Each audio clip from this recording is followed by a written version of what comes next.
এক হুজুর নাকি এক এলাকায় গেছে, যাওয়ার পরে সেই এলাকায় ঢুকতে দেখে 1 কিলোমিটার দূরে মাহফিল, যাই দেখে ডানে লাল বেগুনের ক্ষেত, বামে হলুদ বেগুনের ক্ষেত, সামনে সাদা বেগুনের ক্ষেত, চারিদিকে খালি বেগুন আর বেগুন।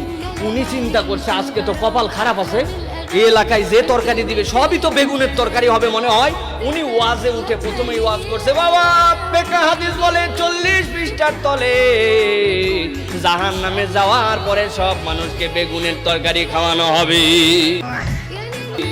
এলাকার লোকজন তো জানে না এতদিন পর্যন্ত, বাপরে বাপ এত বড় আল্লাহ মাতুদ্দা হারাইছে, বেগুনের তরকারি খাওয়ানো জাহান্নামে হবে, তার মানে তো এই বেগুনের তরকারি খাওয়াই যাবে না।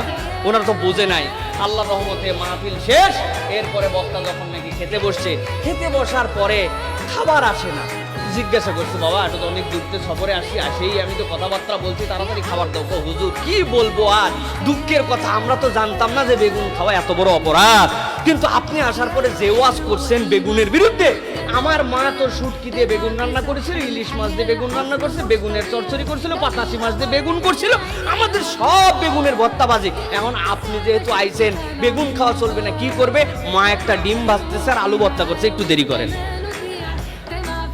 চিন্তা করছে, হাই হাই আমার ফেভারিট সব খাওয়া, পাতাশি মাছ, শুটকি মাছ, ইলিশ মাছ সব বেগুন দিয়ে আমার খাওয়া নষ্ট হবে।